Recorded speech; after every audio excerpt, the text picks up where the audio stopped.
And guys, meron tayong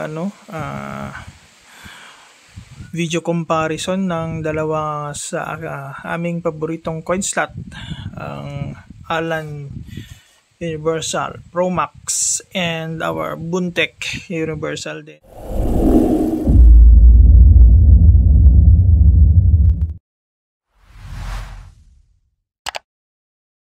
Nakalimutan ko yung version nito. And di-discuss natin kung bakit natin sila paboritong gamitin, bakit hindi na tayo gumagamit nung dating Alan, bakit ito na Pro Max na tayo. Okay, so both kasi sila is tumatanggap ng 20 pesos and calibrated na sila pagdating. Okay, so packaging, start tayo sa packaging. Ayan, so sa packaging is yan, kita nyo naman si Alan. O, di ba? Kikita nyo 'yon. O.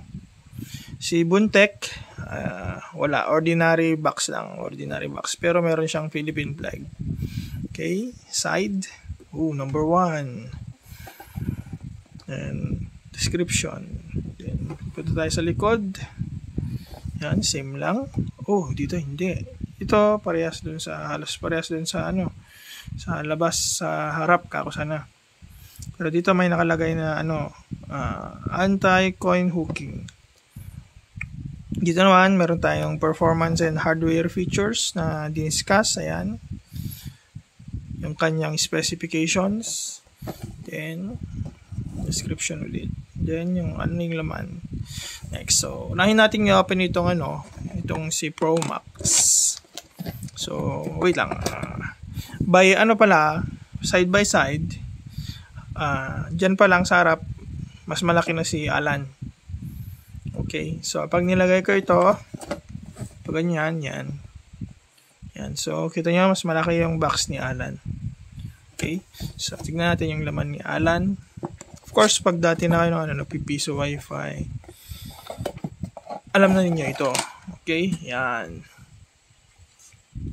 So ito yung anti-hook ni Alan Pro Max. Okay, yan, universal. Okay, and dito sa kanyang pins ay meron siyang 4 pins. Legit na 4 pins, hindi yung 4 pins na tinanggal yung isa. Okay, 4 pins talaga siya. And by default is nakataas yung ito, nakataas yung yan. Nakataas yan, and itong nasa baba naman is nakagitna. Okay. Tignan natin yung box. So, ang laman ng box ay meron tayong wire and tsaka tornilyo. Okay, so lagay ko muna dito. Next, tignan naman natin si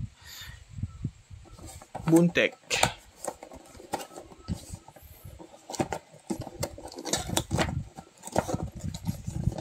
Pasensya na mag-isa lang kasi tayo. Tayong taga-video, tayong taga-discuss, tayong taga-unbox. So, diba? One man army. Okay, so out of the box. Oops. Okay. So, ito naman si Buntek. So, nakalagay is harap Buntek. Kakaiba, no? Kakaiba yung harap niya. Parang kung dati kang galing ka dito, tapos biglang pupunta kay Buntek, maninibago ka. Okay, so ito yung side niya. Yan. Dito bumawi naman si Buntek. Ayan, di ba? Sa packaging wala, pero sa loob, di ba? Okay. Oops, sorry po. Sorry, Alan.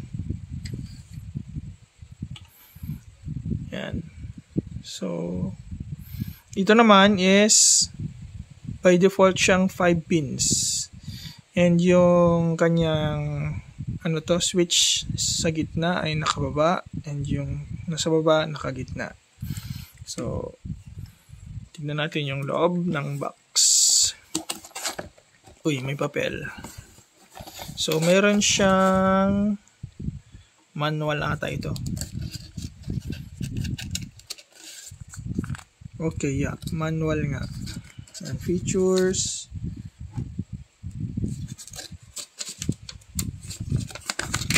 Sorry Buntek. At least patas na. Ha? Okay. At ayan. So, meron siyang manual nga. Ayan, o, diba? Hindi sila nagsasayang ng papel. Okay, so meron siyang user manual. Kung paano i-calibrate, etc. Okay. Then, meron din siyang wire and meron din siyang tornilyo. As for the wire, labas natin. Links on the internet and earn money. Start now on linkvertise.net. Labas na lang natin para ma-compare. Okay, so basta ito meron siyang manual. So, Buntek. Yan si Buntek. Ito si Alan. Okay. So, tingnan natin. So, front view. Ayan sila. Parehas lang sila. Okay. Yung box lang talagang nagkaiba kanina. So, front view. Okay. So, ito. Kita mo yung lalagyan ng, ng barya. Medyo pa slant. Dito. Nandun pa yung lalagyan ng barya. Okay, side view tayo. Yan. Side view. Yan. Okay, so kung titignan nyo, halos parehas naman sila. Halos walang pinagkaiba naman. Maliban dito sa di ba? Maliban dito. So, ito, kung tinatanong po ninyo sa akin, kung ano to, plastic po ito. Okay, plastic po ito. Parehas lang dito. Ito lang, silver lang kasi yung kulay. Okay, then meron tayong back view. Yan. So, mas lighter yung yung sticker lang dito. Okay, and syempre 5 pins ito. Yan. Then may nakausling wire dito. Dito wala. Pa. Ito, gumamit siya ng parang alambre. Dito naman, metal sheet. Okay.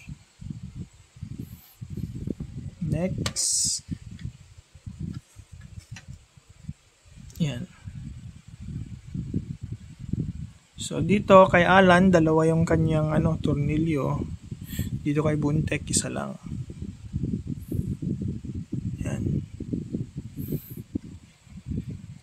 Then, balik tayo sa harap.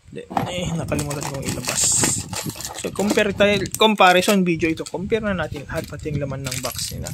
So, ito yung tornilyo ni Alan. Ito yung tornilyo ni Buntek. So, itong white texture, itong balot ng kay Alan is mas makapal. Itong kay Buntek is mas manipis. Okay. So, in terms of haba, parehas sila. Kulay, parehas sila. Okay? Next, dun tayo sa wire. Dito sa wire ni Alan, meron tayo ditong 4 na wire. Well, 4 na wire. Yan. Red, white, black, and gray.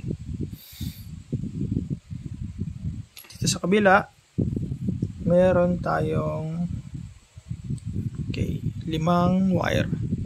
So, meron tayong brown, red, white, black, tsaka brown. Na hindi naman namin ginagamit. Okay? 3 lang ginagamit ko usually dito. Okay. Then, balik tayo sa side by side natin.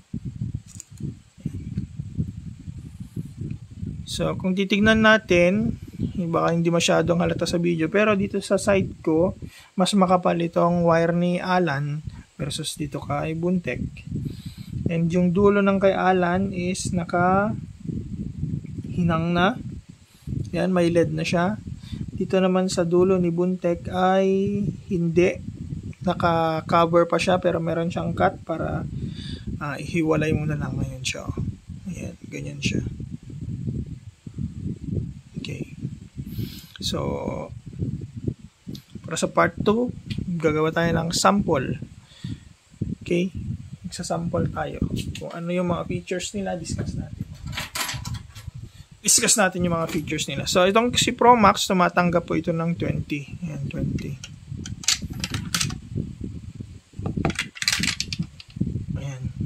So, itong si Buntech din, tumatanggap din siya ng 20. Okay. Pero ba't barang mas mabilis lumabas dito? Yun ha. Oh. Ito sa kabila. May dinaanan pa.